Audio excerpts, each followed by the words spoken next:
the power of Navajo Nation advocacy.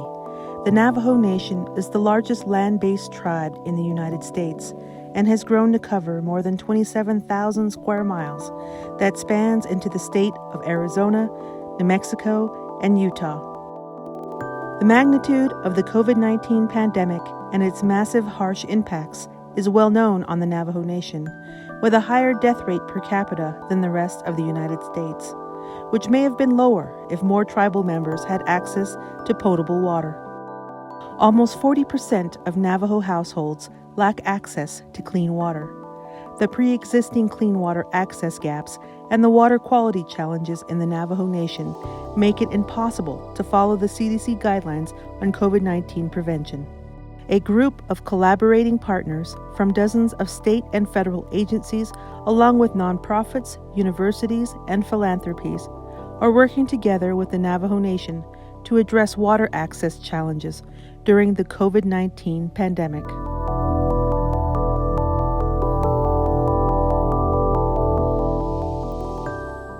On the Navajo Nation, COVID-19 has amplified food, energy, and water insecurities. On the Navajo Nation, more than 30% of the people do not have access to running water. In addition, poverty rates are more than twice the state of Arizona. Only 13 grocery stores serve the Navajo people. And so with the COVID-19 pandemic, it has amplified these food, energy, water insecurities. And part of the Navajo Water Access Group, which was established in April 2020. It's a joint effort between the IHS and CDC, those two federal organizations. We were charged with a responsibility to collaborate resources and basically look for external funding, see how we can address to mitigate COVID-19.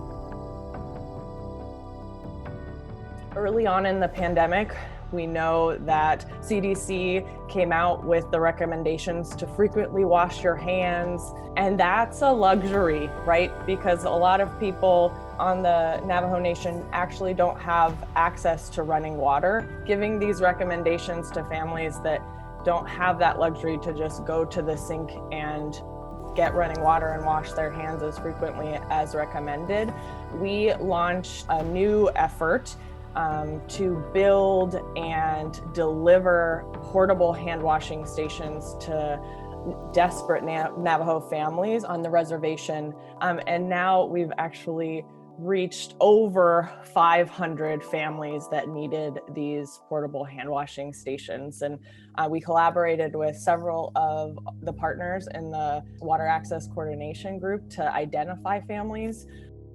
I had mentioned these point of use water filters, and we've been able to give those out, and that has been sort of eye-opening, not only for us, but for the people that we've been doing these demonstrations with and giving them these water filters. A lot of our previous work has been just research, trying to figure out what's going on, but actually making that difference and seeing that the difference in a family's life of going, oh my gosh, we don't have to go and buy water. We don't have to drive 3-4 hours to go buy drinking water.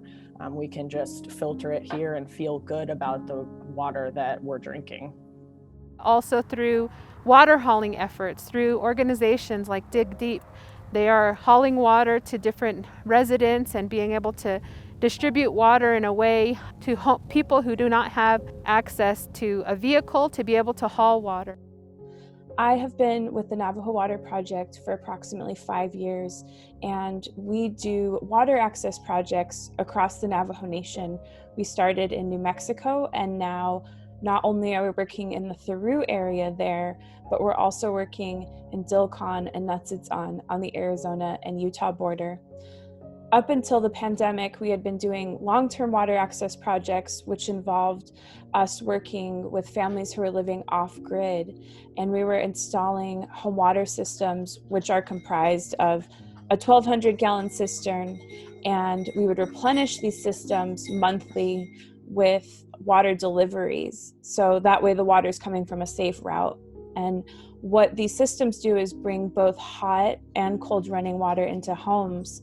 And, the next steps for us are helping families get hooked up to actual NTUA water lines. Things shifted for us, obviously, very heavily in March of 2020. And we got involved with the Water Access Coordination Group by invitation. We started out actually by distributing emergency bottled water, but that was something that was pretty short term and something that we didn't want to do for months on end, as obviously bottled water is not the best.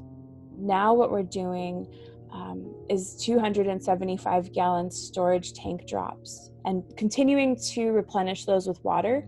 So that way families are still getting safe running water. They're outdoors, obviously not inside like our normal work, but they're coming from safe water sources, and they are allowing families to shelter in place and to not have that extra burden of spending money when many people are losing jobs and not having extra economic sources. We became involved in the Navajo Water Access early on. We had data in our data system that it indicated the most number of homes without piped water existed on the Navajo reservation. And as a result of that, there was immediate concerns with the ability for those homes to continue to gain access to some sort of safe water source during the COVID-19 outbreak. I'm glad that through coordinated efforts, like through the CARES Act funding that the Indian Health Service has received, that we're able to have 59 of these transitional watering points that have been installed in areas that are now bringing water closer to residents who did not previously have close watering points. With this virus, it's such a beautiful day, and it seems like there's nothing out there of that magnitude. The virus, attacking people, but it's out there. A lot of the people that are able to come that don't have running water can come right here and get water. A couple of our workers from the chapter will open that during the week so that they can come during those hours that it's going to be open and they can get water here. We also, a part of this IHS CARES Act funding, have been able to continue to distribute 37,000 storage containers for water. People can store it at their homes, and then also 3.5 million doses of water disinfection so that people can safely store their water. We have open 106 water points where there's water being subsidized for delivery with the containers. And it's ongoing, the reporting on that. So our estimate is as high as 37,000. We will see how many containers we distribute and water we supply, as we continue to monitor that. Obviously, the work that we've done, that the university has done in collaboration with the Navajo Nation historically, makes clear to us that the problems of the water infrastructure and access didn't begin with COVID. They were there before, and they're going to be there after COVID. COVID made everything worse and more visible, and also so many of the water sources on the nation that had been compromised historically through the legacy of mining.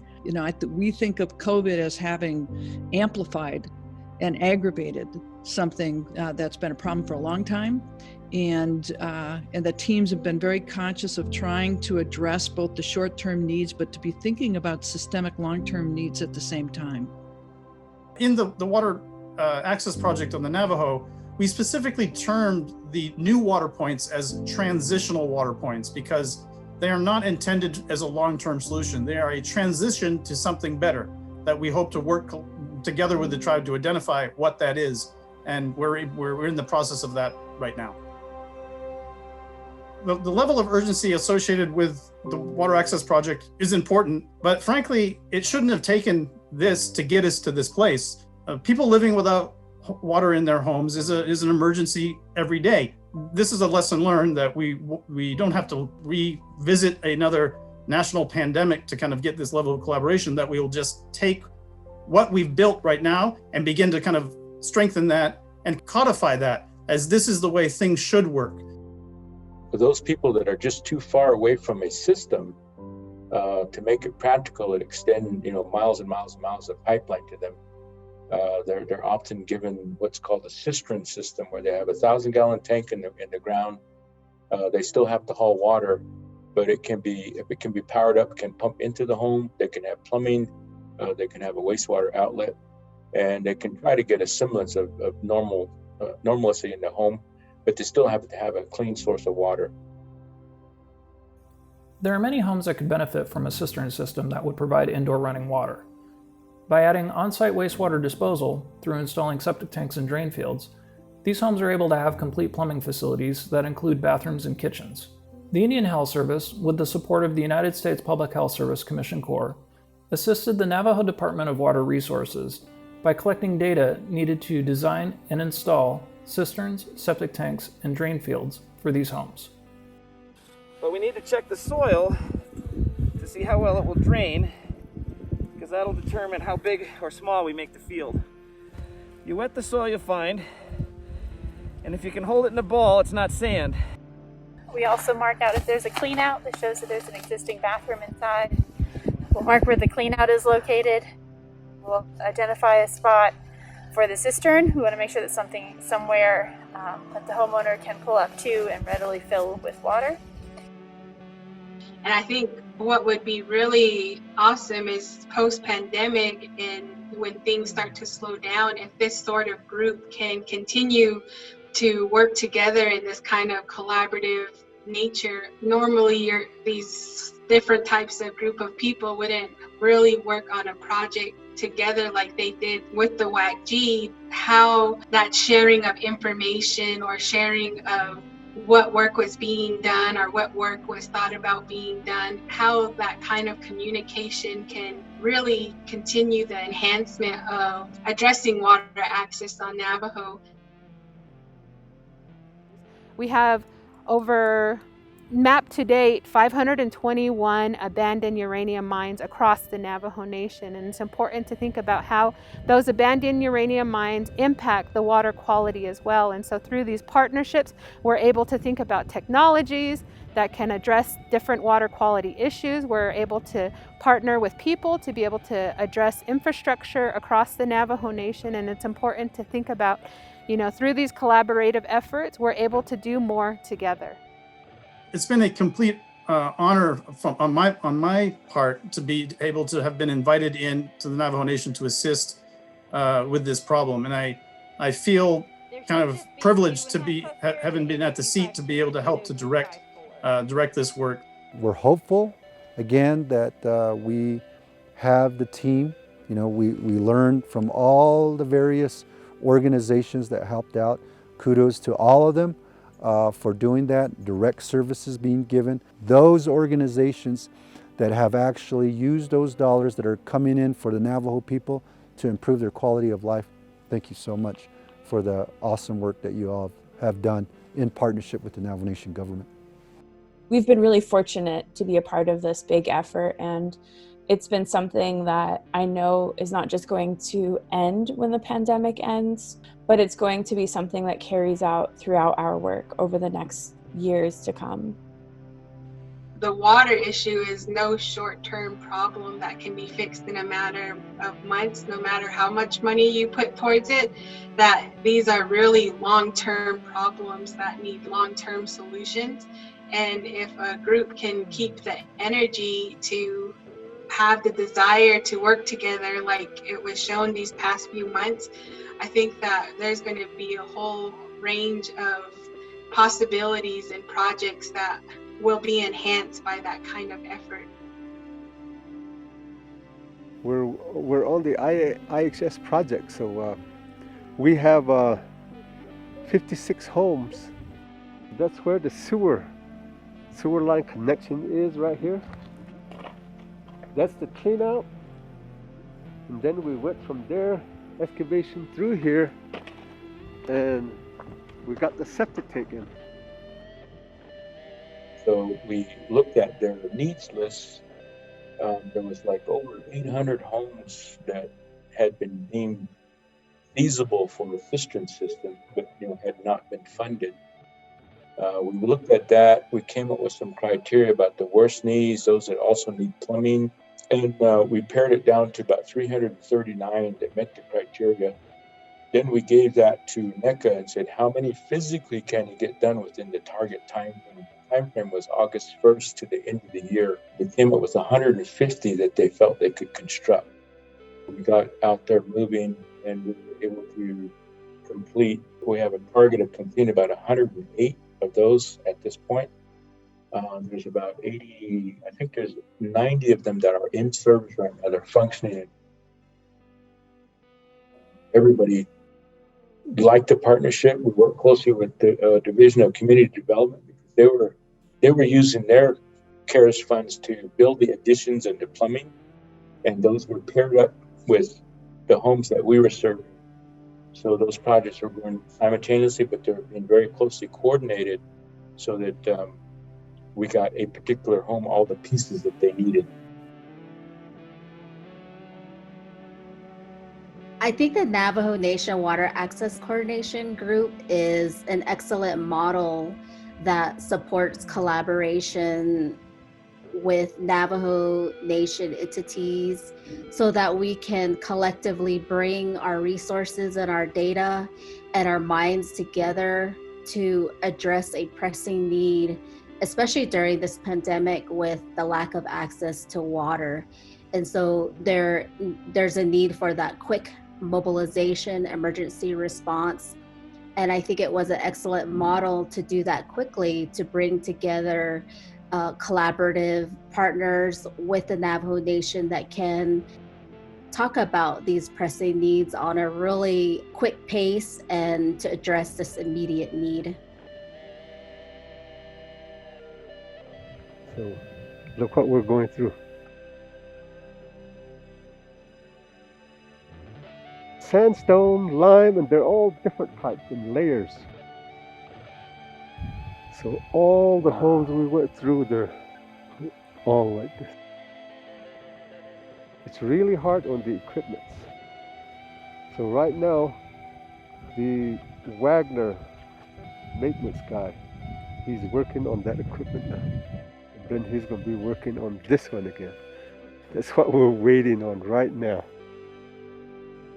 Our group, being that we're comprised of construction individuals, experts, professionals in this field, was invited to participate with the coordination, Water Access Coordination Group to help with the consulting, advising, and connections to whether it's a contractor, subcontractor, supplier, various vendors to help complete the mission and goals of providing safe water access to the Navajo Nation.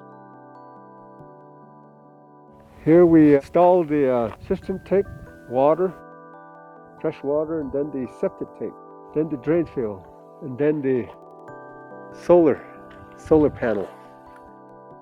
We have many partners helping us out, partners like Indian Health Services, of course the Navajo Nation and their divisions, Division of Community Development, and many other organizations out there that are providing water to our citizens. But of course, we want infrastructure built.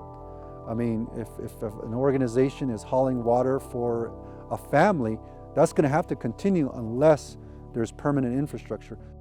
We did some extensions, water line extensions. We did some cisterns with the help of NECA, Navajo Engineering Construction Authority, Navajo Tribal Utility Authority. We do utility lines like sewer lines, water lines. At this home, we have constructed the sewer line, and then we installed the precast septic tank. Now we're tapping into a community lagoon. The homeowners, they can start draining right away as far as sewer. We just recently completed the water line.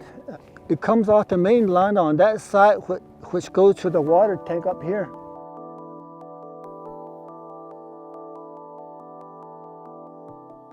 Off of that same line, we're also sharing the new water line with the school down here. Right now, We're just putting in a 2-inch meter going into the Cameron School. Hopefully, once we get this installed, they're gonna be running off of this here. They're gonna have both the NTOA's water going in and their own right here. So that's what we're doing right here. This pandemic that we're going through, you know, this is one of the extreme viruses in our generation that has snuck into our homes, our communities, and our nation. And we're learning a lot. And we're learning a lot that infrastructure needs to be improved. Of course, we talked about water. We also got to talk about electricity. Sometimes you're going to have to utilize that electricity to move water into one community, right? Pump stations and all. So there's a need for electricity. Right here, we call this machine a trencher. It cuts up the rocks.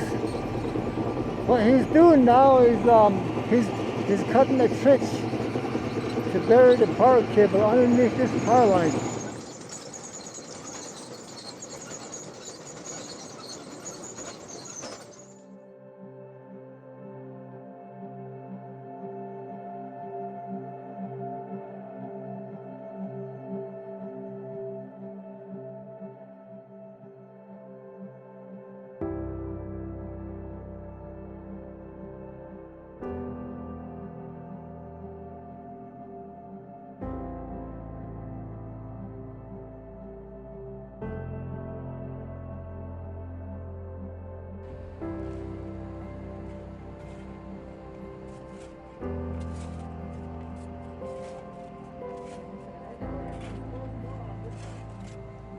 Then all these years, then they'll run in water, hold on. Don't get electric, and let it out, then, so, got the action, TV. How Jesus, yeah. It depends on what's at home, that king. I suppose it's on the action. And that link.